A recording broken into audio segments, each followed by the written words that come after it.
12-storey apartment complex flattened by missiles fired from Israeli warplanes. Hours before, Hamas militants staged an unprecedented, coordinated attack. From the air, at sea and on land. Crossing into Israel, breaking through the Gaza border using whatever they could. Overwhelming Israeli forces, setting fire to tanks, pulling out the troops inside and riding off with them towards Gaza, prisoners of a new war.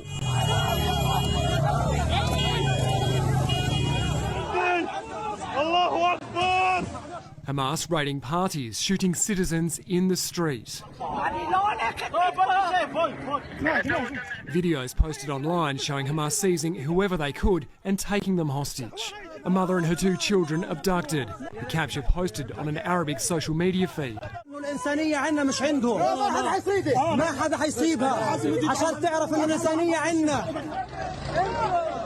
One man recognised his wife and daughters in another video. I tracked her mobile phone and I saw that the location is in Gaza Strip. Here, Hamas fighters hauled a bloodied young woman into their jeep. This elderly captive carted across the border. Many were kidnapped from this desert party as gunmen rolled in, attendees running for their lives, ducking behind cars as gunfire rings out. University student Noah Agamani and her boyfriend pulled onto motorbikes. "Don't kill me," she screams. Israeli fighter jets retaliated, picking off Hamas targets crossing the border. Prime Minister Benjamin Netanyahu declaring, "We are at war and we will win." Saying Hamas would pay a price the type of which it has never known. All over Israel, troops are being mobilised. Tens of thousands of reservists have been called in. Fighter jets loaded with attack missiles to exact revenge. Gun battles in border towns. Police taking back homes that militants raided in the early hours, trapping terrified families inside. The Hamas attack had started at dawn, with rockets soaring into the skies over Israel. Israel says 2,500 were launched. Hamas claims it was double that. Hitting streets and apartment blocks, using drones to attack military targets.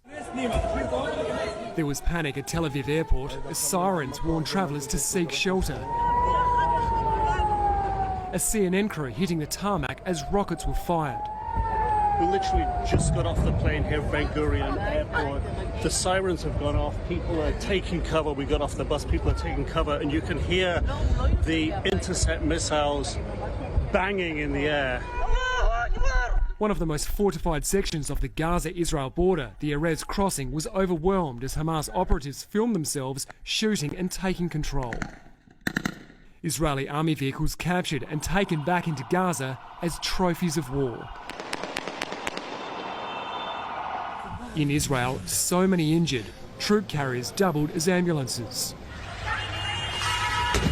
Australians among those who rushed to air raid shelters.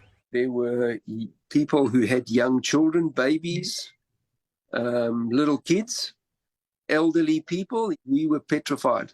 You know, living in Australia, we don't have exposure to this sort of thing. Expats Hayley and Zohar Alpern live between the Gaza Strip and Israel. I woke up at 6 a.m. this morning to breastfeed our newborn baby and also to the sounds of sirens. In the Palestinian refugee camp of Jenin in the West Bank, celebrations at what Hamas had achieved so quickly. Huge crowds turned out in some Arab communities in Yemen, Turkey and Iraq to support Hamas. Chants of death to Israel heard through Iranian parliament.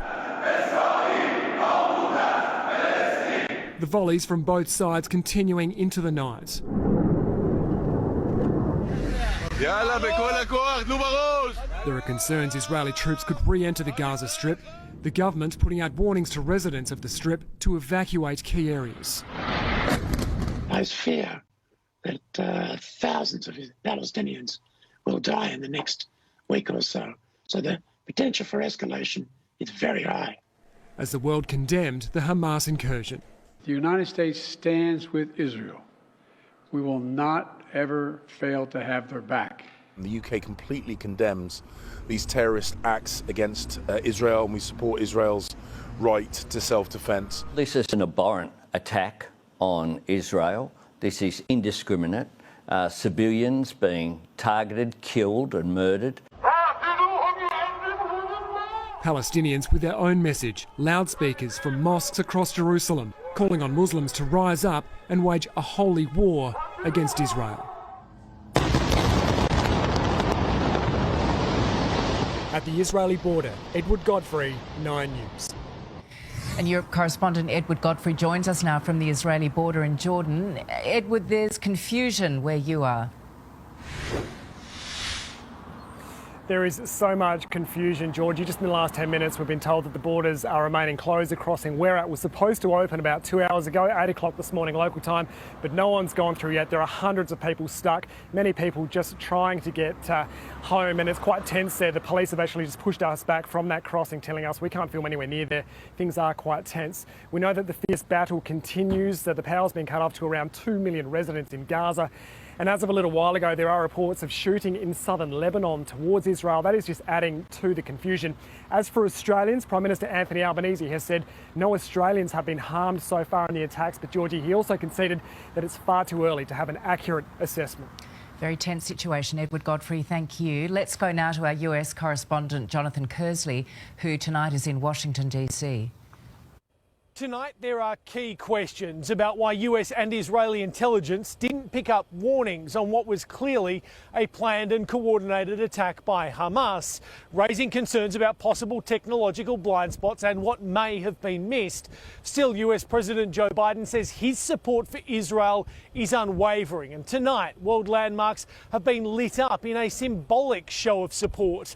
Another wartime leader, Ukraine's President Volodymyr Zelensky, has added his voice to the chorus of world leaders, insisting Israel has a right to defend itself, and says the world needs to stand united.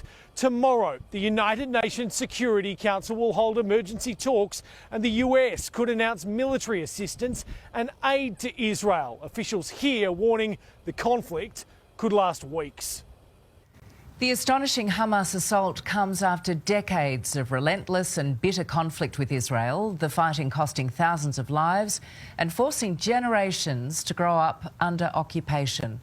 The militant group claims this assault is payback for Israeli atrocities against Palestinians, including what it calls the desecration of a holy mosque in East Jerusalem and a 16-year blockade of Gaza.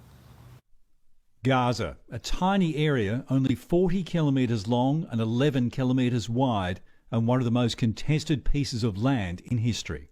Held by the Ottoman Empire until 1917, when it was put under British control.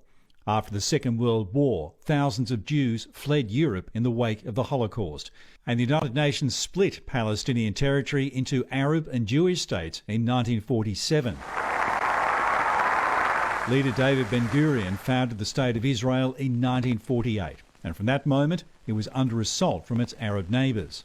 Egypt attacked Israel through the Gaza Strip, and while Israel won the war, Gaza remained under the control of Egypt, and Palestinian refugees poured in. Numerous insurgencies and the Six-Day War followed, Israel making territorial conquests, including Gaza and the Sinai Desert from Egypt, and the West Bank and East Jerusalem from Jordan. But in 1973, a huge blow to its security forces. It is an all-out war. Yom Kippur War, an invasion by Egypt and Syria that Israel's military did not see coming. While ceasefires were agreed with Arab neighbours, tensions remained. The seeds of the current conflict were sown after Israel withdrew from Gaza in 2005 and militant group Hamas seized control. Hamas, listed as a terrorist group by countries including Australia, started the campaign to destroy the Israeli state. Israel responded with an invasion in 2008 in which an estimated 1,000 people were killed. It invaded again in 2014, which saw 2,200 killed in Gaza, along with 73 Israelis. A flashpoint throughout has been the Al-Aqsa Mosque in Jerusalem, Islam's third holiest site, built on Judaism's holiest, the Temple Mount. Recent visits by hard-right members of Israel's government inflaming tensions. It's one of the reasons Hamas gave for yesterday's shocking assault, which came almost 50 years to the day since the Yom Kippur War. Another intelligence failure that caught Israel's famed security apparatus off guard.